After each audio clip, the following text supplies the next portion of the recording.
اللہ تعالیٰ نے جیسے مال کمانے کا ہمیں حکم دیا کہ مال کہاں سے کمایا جائے، اسی طرح مال خرچ کرنے کے بھی اسلام میں احکام ہیں. کہاں خرچ کرنا چاہیے، کہاں نہیں کرنا چاہیے، کہاں بہتر ہے، کہاں حرام ہے، کہاں مکروہ ہے، کہاں ناپسندیدہ ہے، کہاں زیادہ بہتر ہے. دو چیزیں ہوتی ہیں، دونوں جگہ بہتر ہوتا ہے مگر ایک جگہ اور زیادہ بہتر ہوتا ہے. اس پر میں نے پھر بیان میں کچھ تفصیل بیان کی تھی کہ مال کی اسلام میں ویلیو کیا ہے، اہمیت کیا ہے. بہت سے لوگ یہ سمجھتے ہیں کہ اسلام میں پیسے کی کوئی ویلیو ہے ہی نہیں، مٹی ہے، ختم ہو جانے والا ہے، پھینک دو لہذا اٹھا کے، چوری کروا دو، جیبیں کٹوا لو اپنی. تو اس پر میں نے دلائل دیے تھے کہ اسلام میں مال کی کتنی اہمیت ہے. وہ دلائل میں ریپیٹ نہیں کروں گا، پچھلا بیان میرا یوٹیوب پہ ہے، سن سکتے ہیں آپ. اس پر پھر ایک اشکال ہوتا ہے کہ ایک طرف تو قرآن کہتا ہے کہ یہ دنیا کی زندگی کھیل ہے، تماشا ہے، لہو و لعب ہے، یہ جو کچھ دنیا میں ہے تھوڑا سا زندگی کا سامان ہے، اس سے دل نہ لگاؤ. ایک طرف کہہ رہے ہیں ویلیو ہے، ایک طرف کہتے ہیں دل نہ لگاؤ، کوئی غلط تو نہیں نہ ہوئی. تو اس اشکال کا میں نے پچھلے ہفتے جواب دیا تھا. وہ جواب بھی میں نہیں دہراؤں گا کیونکہ میرے ساتھ مسئلہ یہ ہے کہ میں نے اس کو دہرایا پھر میں اسی ٹاپک کو لے کے چلا جاؤں، پھر میں دوبارہ سمجھانا شروع کر دوں گا کیونکہ ایک دفعہ سے بات آج کل کسی کی سمجھ میں آتی نہیں ہے. تو وہ بیان آپ دوبارہ اچھی طرح سے سن لیں. اس پر بعض لوگوں کو اشکال ہوا، بعض غریبوں کو ٹھیک اشکال یہ ہوا کہ مال کی ویلیو بھی بہت ہے اسلام میں، تو غریب بیچارہ کہاں جائے. یعنی خود اسلام بھی دولت کی اہمیت کو بیان کر رہا ہے بھائی. تو غریب کا تو ایک ہی سہارا تھا اللہ اور مذہب.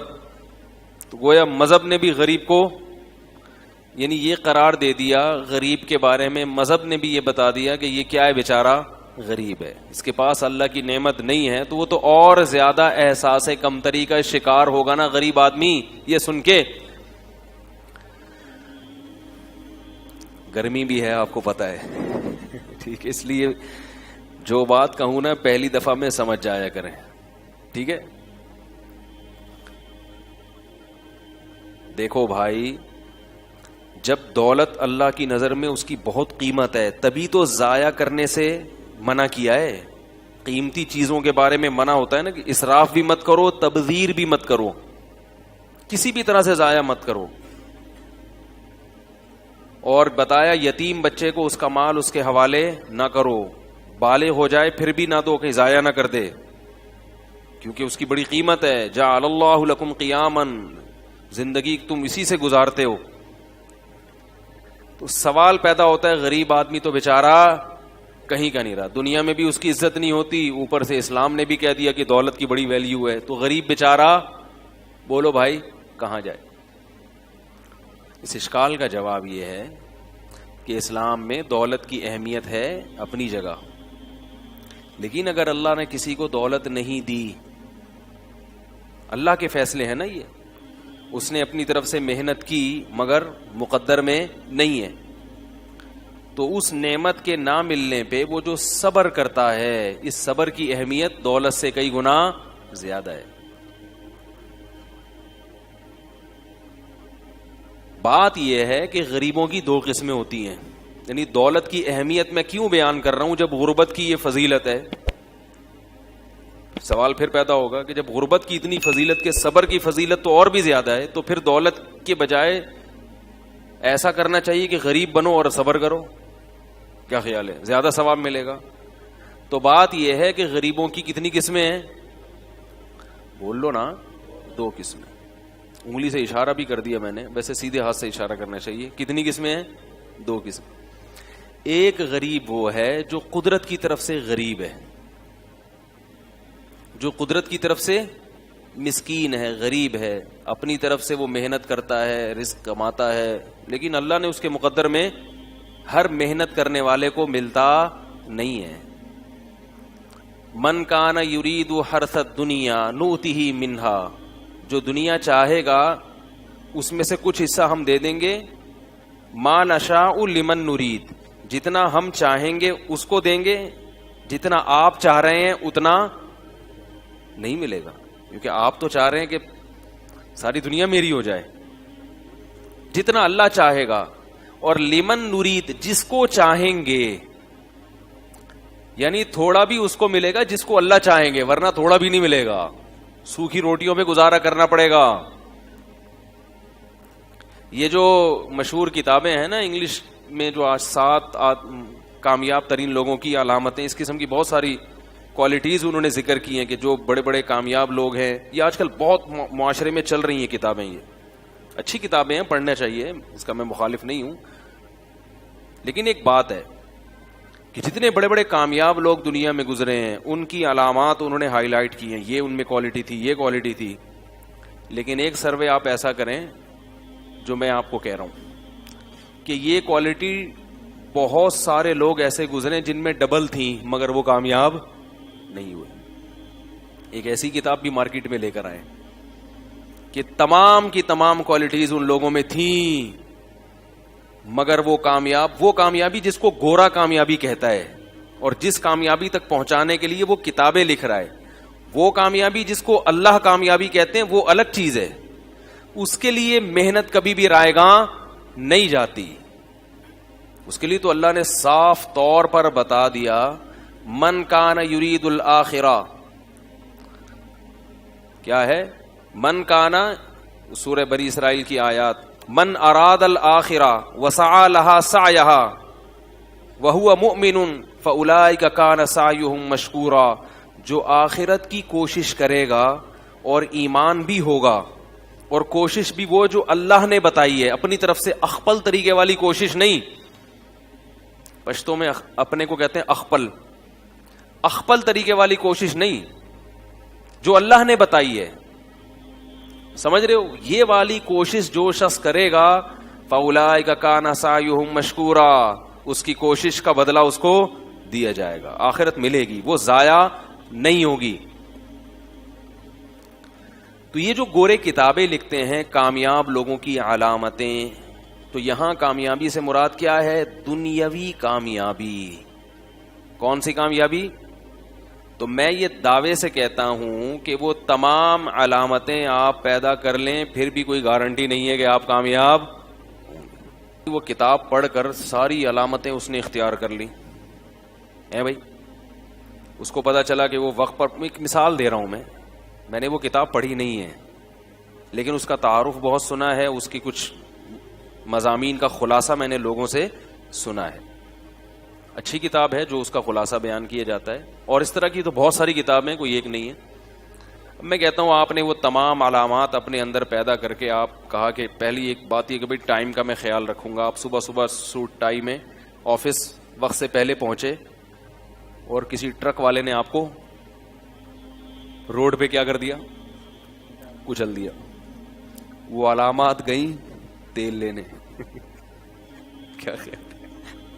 وہ جو کتابیں پڑھ کے آپ، ٹرک والے نے تو وہ کتابیں نہیں پڑھی نا، وہ جو کنٹینر اپنے اوپر لوڈ کر کے جو ٹریلر چلا جا رہا ہے بھائی، ٹرالر جو ہے وہ جا رہا ہے، اس کو تو نہیں پتا کہ وہ پی کے نکلا تھا، نشے میں تھا. کتنا ہی آپ اس کو ٹرین کر دیں، ٹریفک کے قوانین سکھا دیں، مگر نشے میں انسان ہوش میں نہیں ہوتا. اس نے آپ کو کیا کر دیا؟ مار دیا. تو آپ کی وہ تمام کامیاب لوگوں کی تمام علامتیں کہاں چلی گئیں؟ وہ گئیں تیل لینے، وہ دھری کی دھری رہ گئیں.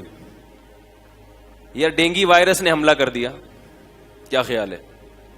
ڈینگی نے حملہ کر دیا، ہیپاٹائٹس بی کا کوئی جرثومہ آ گیا، آپ گئے تھے ٹینڈ کرانے کے لیے، وہ جو بلیڈ اس نے استعمال کی، وہ بلیڈ پہلے کسی ہیپاٹائٹس کے مریض کو استعمال ہو چکی تھی، وہ آپ کے لگ گئی، ہو گیا. وہ علامات کہاں چلی گئیں؟ خدا کی قسم لا الہ الا اللہ، جب تک دین کو، مذہب کو فالو نہیں کرو گے تمہیں کامیابی کے علاوہ دنیا کی ہر چیز ملے گی. چاہے تم گوروں سے صبح و شام ورک شاپ لے کے کامیاب آدمی بننے کی کوشش میں لگے رہو. یہ جتنی ٹریننگ آج کل ٹرینر آ رہے ہیں نا یوٹیوب پہ, بہت اچھے ہیں. ایک بہت بڑا فالٹ ہے کہ یہ آخرت پر یقین نہیں رکھتے, اور جو آخرت پر یقین نہیں رکھتا خدا کی قسم وہ کامیاب ہو ہی نہیں سکتا. ناممکن ہے کہ وہ ڈپریشن ختم ہو جائے, اس کی سٹریس ختم ہو جائے, ناممکن ہے یہ.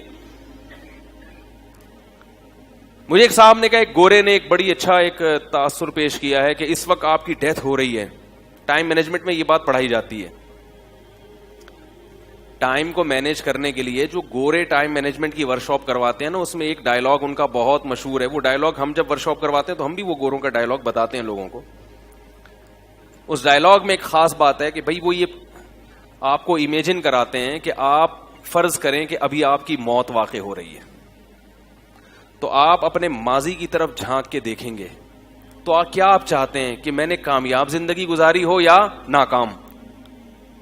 یہ تصور آپ سے اس لیے کروایا جاتا ہے کہ موت سے پہلے ایسے کام کر لو کہ موت کے وقت آپ کو یہ احساس ہو کہ میں اچھی زندگی گزار کے جا رہا ہوں, تو موت کے وقت آپ کو ایک خوشی ہوگی.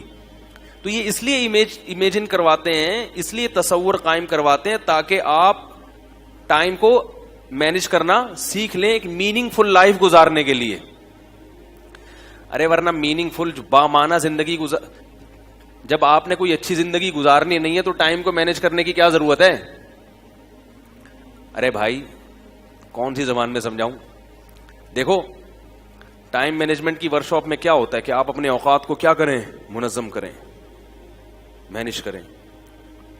تو یہ اس لیے مینج کریں تاکہ آپ کی لائف اچھی گزرے. اسی لیے ہے نا ایک بامعنی زندگی گزرے. تو اگلا بولے گا بامعنی زندگی کیوں گزاروں میں؟ بھائی سب سے پہلے تو وہ سوال کرے گا میں ٹائم کو مینج کیوں کروں, اپنے اوقات کی حفاظت کیوں کروں. بھائی میں صبح اٹھتا ہوں جب میرا دل چاہتا ہے, سگریٹ پیتا ہوں جب میرا دل چاہتا ہے, دکان پہ چلا جاتا ہوں جب میرا موڈ اچھا ہوتا ہے, نہیں اچھا ہوتا تو دکان بند کر کے بیٹھا رہتا ہوں. تو جب میری ہنسی خوشی زندگی گزر رہی ہے بھائی, تو مجھے ٹائم مینجمنٹ کی ورکشاپ کرنے کی کیا ضرورت ہے؟ یہ گورے سے گویا ایک سوال کیا جا رہا ہے جو ٹائم مینجمنٹ کی ورکشاپ کرواتے ہیں. گورا اس کا بزبان حال جواب دے رہا ہے کہ بھائی آپ کو اپنے ٹائم کو مینج کرنے کی ضرورت اس لیے ہے. کیا ہو رہا ہے, کچھ مسئلہ ہو رہا ہے؟ تو گورا کہتا ہے کہ آپ کو ٹائم مینج کرنے کی ضرورت اس لیے ہے کہ آپ ایک بامعنی زندگی گزار سکیں. اب سوال پیدا ہوتا ہے بامعنی زندگی میں کیوں گزاروں, میننگ فل لائف میں کیوں گزاروں؟ ایک لطیفہ میں کئی بار سنا چکا ہوں, مجھے احساس ہے اس کا, لیکن میں دوبارہ ریپیٹ کر رہا ہوں. وہ ریپیٹ اس لیے کر رہا ہوں کہ جو بات میں ابھی سمجھانا چاہ رہا ہوں نا وہ اس لطیفے سے بہت اچھی طرح سمجھ میں آ جائے گی. اس لیے جو حضرات وہ کئی بار سن چکے ہیں تو مائنڈ نہ کریں, ٹھیک ہے, کیونکہ وہ موقع پر ایک چیز ہوتی ہے نا تو وہ اس سے زیادہ اچھی سمجھانے کی مثال نہیں ہوتی. تو پہلے میں بات کمپلیٹ کر لوں پھر وہ سناؤں گا, اس سے یہ بات سمجھ میں آ جائے گی.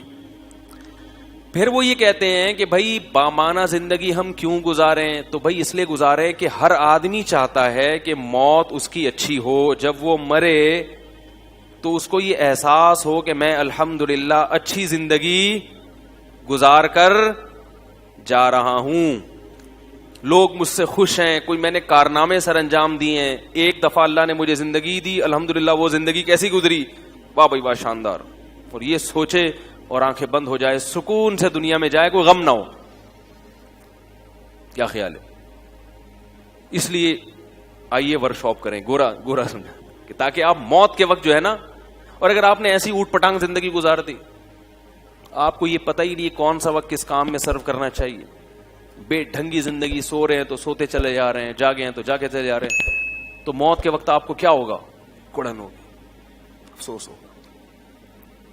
میں کہتا ہوں یہ سوال مجھ سے جب پوچھا گیا نا کسی نے کہ موت کے وقت آپ چاہتے ہیں کہ ماضی کا کیسا گزرا, آپ کیا سوچنا چاہتے ہیں؟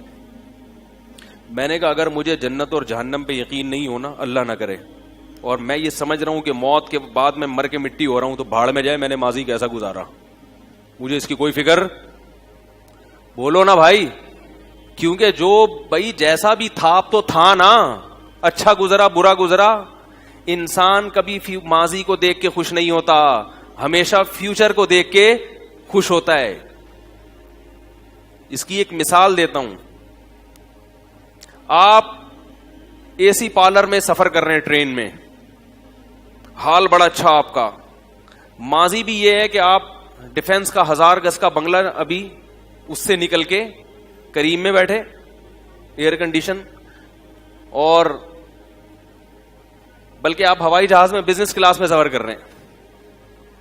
بڑا اچھا ماضی بھی آپ کا, بڑا اچھا پاس بھی آپ کا. فیوچر کیا ہے کہ ایئرپورٹ پہ پشاور پہ اترنا ہے اور وہاں آپ کو اریسٹ کرنے کے لیے پولیس کھڑی ہوئی ہے, ٹھیک ہے نا, اور کیس کیا ہے, پھانسی کا سیدھا. آپ کو اطلاع مل گئی کہ بیٹا اترو اور سیدھا اندر. اب آپ خوش ہو گئے, میرا ماضی کتنا اچھا گزارا میں نے, ہے. گورے کی ہر بات قابل تقلید نہیں ہوتی. ان کو لائف اسٹائل کیسا ہونا چاہیے, لائف گزارنے کے کیا طور طریقے, یہ پیغمبروں کو پتا ہے, یہ گوروں کو نہیں پتا. ان کو موبائل بنانا بہت اچھا آتا ہے, گاڑیاں بنانی آتی ہیں, سڑکیں بنانا آتی ہیں, بلڈنگیں بنانا آتی ہے. انسان کو کیوں پیدا کیا گیا, اس کی خوشی کس میں ہے, یہ صرف اور صرف اللہ کے پاس ہے یہ علم. اور اللہ نے پیغمبروں کو بتایا اور پیغمبروں کے پھر وارثوں کو بتایا. یہ چیزیں آپ کو صرف اور صرف قرآن و سنت سے اور علماء سے پتہ چلیں گی. اس کے علاوہ جتنے طریقے ہیں 2 نمبر ہیں, مصنوعی ہیں, تکلفات ہیں, ان سے حقیقی خوشی حاصل نہیں ہو سکتی. آپ ماضی کا سوچ کے خوش نہیں ہوگے کبھی بھی. اگر کوئی شخص ماضی کا سوچ کے خوش ہوتا ہے تو وہ پاسٹ ہے جس کا فیوچر پہ اثر پڑ رہا ہوتا ہے. نہیں یہی بات. جیسے آپ کے امتحان ایگزامینیشن ہال میں آپ بیٹھے ہو, آپ کے سامنے ابھی پیپر آنے والا ہے, ایک گھبراہٹ ہوتی ہے عجیب سی, دل دھک دھک کر رہا ہوتا ہے, پتہ نہیں کیا ہے. آپ نے ماضی کی طرف نظر اٹھائی کہ یار میں نے تیاری بہت اچھی کی ہے, یار میں نے تیاری بہت اچھی کی ہے, اور پوری کتاب میں نے رٹ لی ہے, اور تعلقات بھی ہیں میرے. کیا خیال ہے, اگر نمبر میں کہیں سے کمی ہو گئی تو جان پہچان بھی ہے بورڈ آفس میں, ہر لحاظ سے فل تیاری کر کے بیٹھا ہوں. جب یہ سوچو گے ماضی کی طرف تو آپ کے دل کی دھڑکن کم ہو جائے گی اور خوش ہو جاؤ گے. فیوچر کا جو ایک خوف تھا وہ آپ کے دل سے نکل جائے گا. تو یہ وہ پاسٹ ہے جس کے سوچنے پر خوشی اس لیے ہو رہی ہے کہ اس پاسٹ کا فیوچر پہ اثر. ارے یار خدا کا واسطہ, اللہ کا واسطہ, اب تو لوگ جو یوٹیوب پہ سن رہے ہیں نا وہ بھی تنگ آ گئے ہیں جملہ سن کے. بھائی بولو. ابھی میں ایبٹ آباد میں تھا, میں نے ذرا سی بات کی, ایسا آواز آئی کہ کراچی والے سیلنسر لگا کے بیٹھے ہیں, پتہ نہیں کیا مسئلہ ہے, زور سے بولیں. ایک تو میں نے ان سے کہا کہ ایک کیمرہ یہاں بھی رکھیں تاکہ پبلک نظر آئے لوگوں کو. لوگ سمجھتے ہیں کہ جنات اور فرشتوں میں بیان ہو رہا ہے, کوئی سامنے نہیں بیٹھا ہوا. تو وہ ماضی جس کا اثر کس پہ پڑے گا, فیوچر پہ, اس ماضی کو دیکھ کے انسان خوش ہوتا ہے. اگر میرا جنت اور جہنم پہ یقین نہیں ہے اور میری موت کا وقت آیا تو ماضی میں جتنے مرضی کارنامے سر انجام دیے ہوں میں پھر بھی غمزدہ ہوں گا کہ اب تو ختم ہو رہا ہوں, فیوچر تاریخ ہے, ختم. کچھ دن میں میری اولاد مجھے بھول جائے گی, بیوی بھول جائے گی, بچے بھول جائیں گے, رشتہ دار بھول جائیں گے, میرا مال میری جائیدادیں بانٹ کے کھا جائیں گے, سب ختم.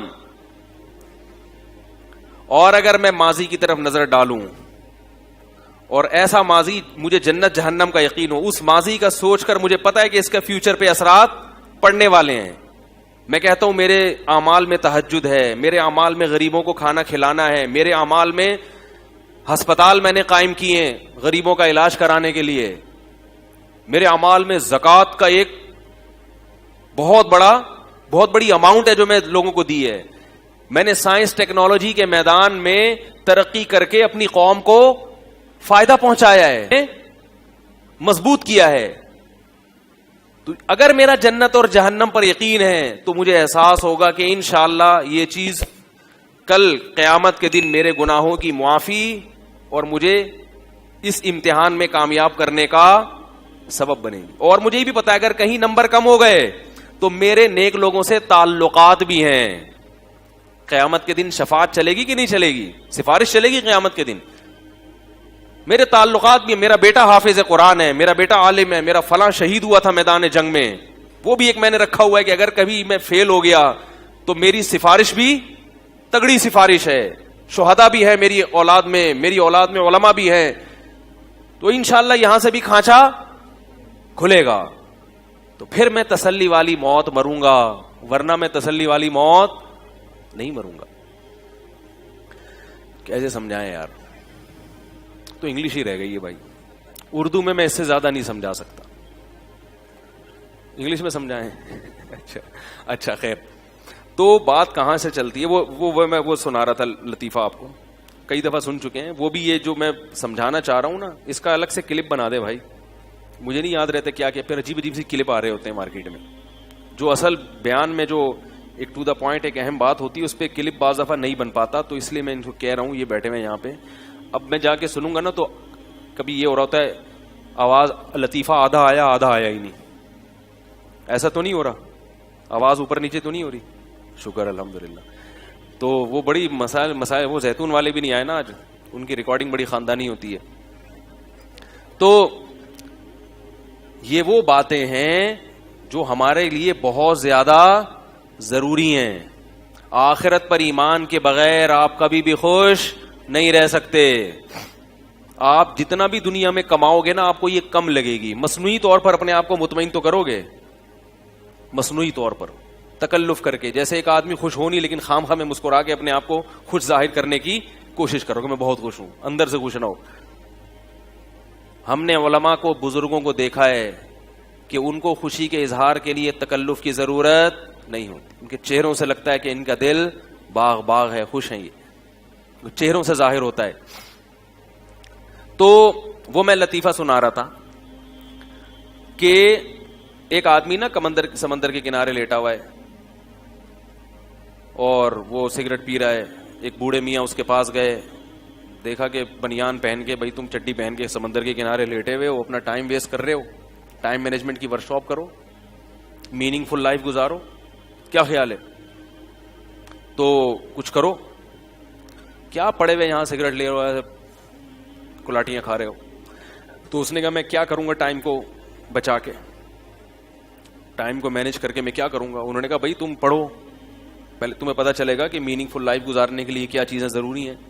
تو پھر وہ کہ میننگ فل لائف کیوں گزاروں ہے بھائی, اچھا وہ گزارنے کے لیے میں کروں کیا. انہوں نے کہا پہلے پڑھو, میٹرک کرو. اس نے کہا پھر کیا ہوگا, پھر انٹر کرو, پھر کیا کرو بھائی, BCom BSc کچھ تو کرو, پھر ماسٹر کرو, پھر PhD کرو, پھر کیا ہوگا, 16 سال لگ گئے اس میں, پھر کیا ہوگا, پھر اچھی سی جاب کرو, پیسے آئیں گے, پھر کیا ہوگا, پھر شادی کرو, پھر کیا ہوگا, یعنی شادی بھی تمہاری مرضی کی ہوگی جب اتنے پیسے ہوں گے, پھر کیا ہوگا, پھر بچے ہوں گے تمہارے, پھر کیا ہوگا, پھر انجوائے کرو لائف کو. تو اس نے کہا ابھی کیا کر رہا ہوں اس نے کہا کہ بولو بھائی ابھی تو انجوائے کر رہا ہوں. آپ جو طریقہ مجھے بتا رہے ہو نا کامیاب لوگوں کی فہرست میں شامل ہونے کا, اس میں 16 سال لگیں گے, اور ہر آدمی وہاں تک پہنچ PhD کرنے کا ہر ایک کو شوق ہوتا ہے, مگر کرتے کتنے ہیں. ہمارے ایک دوست کو CA کرنے کا شوق ہوا, بیچاروں کی آدھی زندگی CA کے چکر میں ہی لگ گئی, ابھی تک CA نہیں ہو پایا. تو اس نے کہا کتنے لوگ, پھر چلو یہ سارے مراحل سے گزر کے PhD کر لیا ہم نے, اپنی مرضی کی بیگم تلاش کی, تلاش ہر آدمی اپنی مرضی کی کرتا ہے, نکلتی اپنی مرضی کی ہر ایک کی, وہی سرگنجا کرنا شروع کر دیتی ہے. ہمارے حضرت ایک واقعہ بتایا کرتے تھے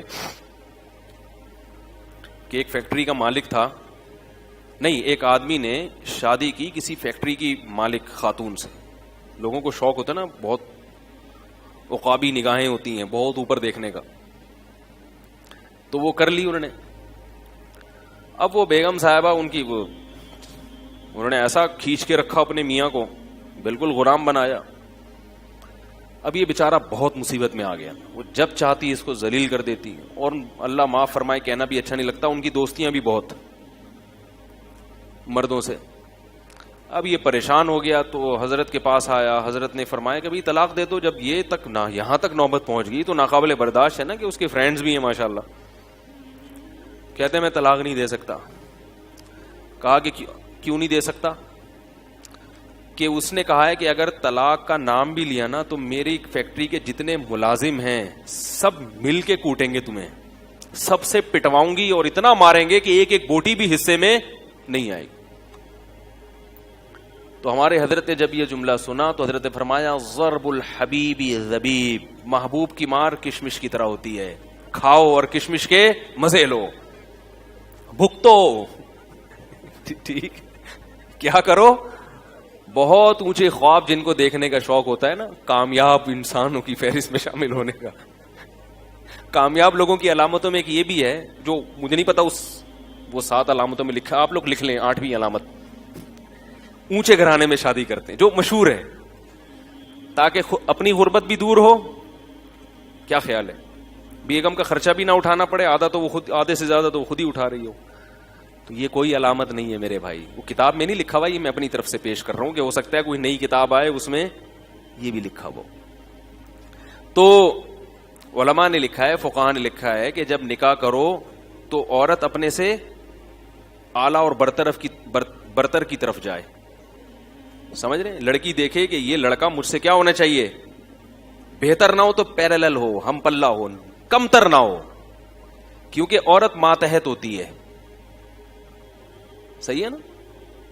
شوہر ایک طرح سے باس بھی ہوتا ہے. باس اگر میٹرک پاس ہے اور اس کے جو نیچے امپلائی ہیں وہ پی ایچ ڈی کیے ہوئے ہیں تو چلے گا, وہ ہر وقت کیڑے ہی نکالتے رہیں گے, ابھی یہ باس کو دیکھو سالے دستخط کرنے آتے نہیں ہیں. ٹھیک ہے نا, نہیں چلے گا ایسا. ہمیشہ باس ایسا رکھا جاتا ہے جو خاندانی لحاظ سے بھی تھوڑا بہت دیکھتے ہیں وہ لوگ, زیادہ نہیں لیکن کچھ تو انٹرویو تو لیا جاتا ہے نا, دیکھا جاتا ہے کردار کا کیسا ہے. تو باس ہمیشہ, تو عورت کا شوہر جہاں اس کا شوہر ہے وہاں تھوڑا تھوڑا زیادہ نہیں. اس لیے کہہ رہا ہوں کہ کہیں گھر جا کے چنگیز خان نہ بن جائیں جا کے آپ. تو ہر آدمی کہتا ہے میں باس ہوں, میں ایسا نہیں کریں, ایسا کریں گے تو کوئی بھی نہیں آئے گا. ٹھیک ہے, تو بہرحال سربراہ ہے تو وہ کیا ہو کہ وہ ذرا اپنے سے اوپر خاندان میں جائے, اور مرد کیا کرے, تھوڑا سا زیادہ اوپر کی نہ سوچے, وہ اپنے سے ذرا نسبتاً کمتر میں شادی کرے تاکہ وہ آپ کی فرما برداری کرے, ماتحت بن کے چلے. یہ قدرت کا بنایا ہوا نظام ہے, اس کو خراب کرو گے کہیں کہیں اس کے برخلاف ہو سکتا ہے, کہیں کہیں اس کے برخلاف ہو سکتا ہے, لیکن عام اصول اور ضابطہ یہی ہے. تو خیر, تو اس نے کیا کہا کہ بھائی میں ابھی کیا کر رہا ہوں, مزے کر رہا ہوں. تو بات یہی ہے کہ گورے جو یہ کہتے ہیں کہ میننگ فل لائف, بھائی جب زندگی کا مقصد مزے اڑانا ہے, آخرت ہے ہی نہیں, مقصد مزے اڑانا ہے, تو پھر یہ کیا کہ موت کے وقت میں یہ تصور کروں گے میں نے کیا کھا پایا, وہ پھر تو یہی تصور کرے گا کہ میں نے کتنے مزے اڑائے. کیا خیال ہے, اور مزے نائٹ کلب اور شرابوں میں بہت ہیں, تو وہ میننگ فل لائف نہیں بلکہ میننگ لیس لائف کی طرف جائے گا. وہ سمجھ رہے ہو کہ نہیں سمجھ رہے؟ تو جب تک آخرت کا یقین نہیں ہے انسان کا بچہ بن ہی نہیں سکتا. جلدی سے اس کو سمیٹتا ہوں, وقت کافی ہو گیا ہے. تو دیکھو غریبوں کی 2 قسمیں. ایک غریب وہ ہوتا ہے جو اپنی حرکتوں کی وجہ سے غریب ہو. کس کی وجہ سے؟ حرکتوں کی وجہ سے. پڑا سوتا رہتا ہے, نہ پڑھتا ہے نہ دکان وقت پہ کھولتا ہے. ہمارے محلے میں ایک صاحب کی دکان تھی, پرانا محلے کی بات کر رہا ہوں, ان کو نہ جا کے تنگ کریں آپ. ان کے پاس جب بھی جاؤ بھائی صرف چاہیے, یا صرف تو ہے ہی نہیں یار, وہ تو میں جوڑیا بازار سے لانا ہی بھول گیا. اور کچھ بتائیں مولوی صاحب, یار ایسا کرو وہ بریانی مسالہ مل جائے گا, ارے یار وہ تکہ لے لیں. میں نے کہا یار تمہارے ساتھ یہی ٹینشن ہے, ہم دور سے لے لیا کریں گے. ایک ہی شاپ پہ ساری چیزیں نہ ملیں تو آدمی کو, بھائی جب جا رہے ہو تو لکھ کے جاؤ کیا کیا لینا ہے. آپ کی سستی کی ہم کیوں نقصان اٹھائیں. تو یہ جو غربت ہے, اور کچھ دنوں میں ان کی دکان کیا ہو گئی, بند. اب کہہ رہے ہیں یار میں غربت, ہمارے نبی بھی کیا تھے, مسکین تھے. تو یہ والی مسکنت آپ کی سستی کی وجہ سے. اس کو نبی جیسے خادم حسین صاحب اپنی گالیاں معاذ اللہ کس کے کھاتے میں ڈال رہے ہیں, قرآن. کہہ رہے ہیں قرآن میں بھی گالیاں ہے. یہی بات اگر کوئی اور آدمی کرتا, پورا توہین قرآن پر ایک دھرنا ہو جاتا. آئی بات سمجھنے کی, انہوں نے قرآن کی توہین کی ہے. لیکن جناب قرآن پر کوئی بھی الزام قرآن میں ایسی گالیاں نہیں ہیں, ہرگز نہیں ہے قرآن میں وہ گالیاں جو وہ ممبر پہ آپ دیں, ممبر پہ بیٹھ کے گالیاں, ہم نہیں منع کر رہے آپ کو, لیکن اس کو قرآن کی طرف منسوب نہ کریں. اور میں حیرت اس پر ہوتی ہے کہ اگر یہی بات کوئی اور کرتا تو پھر ان لوگوں کا پورا ایک جلوس نکلتا کہ انہوں نے قرآن کی توہین کی ہے. تو اپنا سب کچھ ہے اور دوسرے کی ذرا سی بات کوئی دو مطلب نکلتے ہیں اس کو ہمیشہ گستاخی پہ لے کے جاتے ہیں. میں نے کہیں بیان میں کہہ دیا اللہ تعالیٰ عرش پر بیٹھا ہوا فیصلے کر رہا ہے. ایک صاحب نے کہا آپ مشرک ہو گئے معاذ اللہ. آپ نے کہہ دیا اللہ عرش پہ بیٹھا ہوا ہے تو بیٹھتے تو انسان ہے. او بھائی یہ تشبیہات ہیں, ان کی حقیقت تھوڑی مراد ہوتی ہے. تو پہ لے کے بس گستاخی, اللہ کا گستاخ, رسول کا گستاخ, اسلام کا گستاخ, فلانے کا گستاخ, اور کوئی کام ہی نہیں ہے. کسی بات کا اچھا مطلب بھی نکلتا ہے, برا تو اچھا مطلب پہ لے کے جاؤ نا. تو خیر, تو غریبوں کی کتنی قسمیں ہیں؟ ایک وہ جو اپنی حرکتوں کی وجہ سے سستی کاہلی کی وجہ, ایسے غریب کو صبر پہ ثواب نہیں ملتا. وہ جو پریشان ہے تو ٹینشن تمہاری اپنی ہے. ایک وہ ہے جو اللہ کی طرف سے مقدر. تو ہاں بات یہاں سے شروع ہوئی تھی کہ آپ بسا اوقات کامیابی کے پوری کوشش کرتے ہیں مگر آپ کے مقدر میں رزق نہیں ہوتا. اس پہ میں نے ٹرن لیا تھا کہ پھر گوروں ٹائم مینجمنٹ کی طرف آیا تھا میں. تو آپ کے مقدر میں ہوتا ہی نہیں ہے. تو جو غربت اللہ کی طرف سے ہو اس میں وہ غربت آپ کے لیے چند وجوہات کی بنیاد پر بہت بڑی نعمت ہے. وہ جلدی سے پوائنٹ بتا دوں. پہلی بات, آپ کی زندگی محمد صلی اللہ علیہ وسلم کی زندگی کے زیادہ قریب, کیونکہ ہمارے نبی بھی کیا تھے؟ بولو بھائی, مسکین تھے. اور غریبوں میں رہنا آپ نے پسند کیا ہے. ایک طالب علم آیا, میں بڑا غریب ہوں, میں کیا کروں؟ میں نے کہا یار تم تو اللہ کے نبی کے زیادہ مشابہ ہے تمہاری زندگی, خوش ہو جاؤ اس پر. دوسرا, نبی نے فرمایا غربا جنت میں زیادہ جائیں گے اور مالدار جنت میں کم جائیں گے. سوال پیدا ہوتا ہے دولت جب نعمت ہے تو جہنم میں کیوں لے کے جا رہی ہے؟ بات یہ کہ لوگ اس نعمت کو غلط استعمال کرتے ہیں. دولت کی نعمت جب آتی ہے تو یقیناً اللہ کی بہت بڑی نعمت ہے, مگر اس نعمت کی لوگ قدر نہیں کرتے. اس نعمت سے عیاشیوں میں لگ جاتے ہیں, حلال لذتوں پر گزارا نہیں کرتے, حرام کی طرف جاتے ہیں. غریب آدمی کو اللہ نے اس آزمائش سے بچا لیا. تو جنت میں غریبوں کی اکثریت ہوگی اور مالداروں کی, مالدار مینورٹی میں ہوں گے. میجورٹی میں کون ہوگا؟ الیکشن کراؤ گے تو غریب جیتے گا, وہاں پہ غریب زیادہ ہوں گے. لیکن وہاں جا کے غریب رہیں گے نہیں, آپ بے فکر رہیں.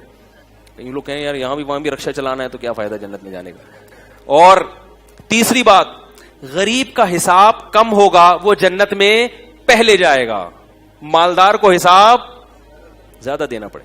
کسٹم میں اگر سامان زیادہ ہو تو ٹائم لگتا ہے نا چھوٹنے میں, اور اگر کچھ ہے ہی نہیں ہے, گھڑی ہے بھائی تلاشی لے لو, وہ کہیں کچھ بھی نہیں لایا, نکل لے بھائی یہاں سے, جا جلدی سے نکل, ٹائم ویسٹ نہیں کر. تو فرشتے کہیں گے نکل لے بھائی یہاں سے, ٹائم ہمارا ضائع نہیں کر, نکل جاؤ جلدی سے.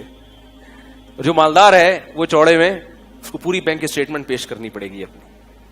کیا خیال ہے؟ تو وہ ساری اسٹیٹمنٹ پیش کرنی پڑے گی, ٹائم لگے گا. نبی صلی اللہ علیہ وسلم نے فرمایا کہ غریب 500 سال پہلے جنت میں جائے گا. اس میں یقیناً فرق ہوگا مراتب میں. آپ نے ایک عام مثال دی ہے کہ عموماً کتنا ہوگا, 500 سال پہلے غریب مالدار سے پہلے جنت میں جائے گا. کیونکہ وہاں کا حساب ایسا نہیں ہے کہ کسٹم میں 3 دن میں کنٹینر پاس ہو گیا, وہاں ٹائم لگے گا. تو یہ اللہ تعالیٰ کی بہت بڑی, اور بات جلدی سے ختم کروں کہ اپنی یعنی اللہ نے کسی کو یہ دولت کی نعمت دی ہے تو وہ اس نعمت کو ہلکا نہ سمجھے. اپنے اختیار سے سستی کاہلی سے غریب نہ بنے. قدرت کی طرف سے بنا تو ثواب ہے, اپنی کاہلی کی وجہ سے بنا تو آزمائش ہے پھر یہ, ٹھیک ہے.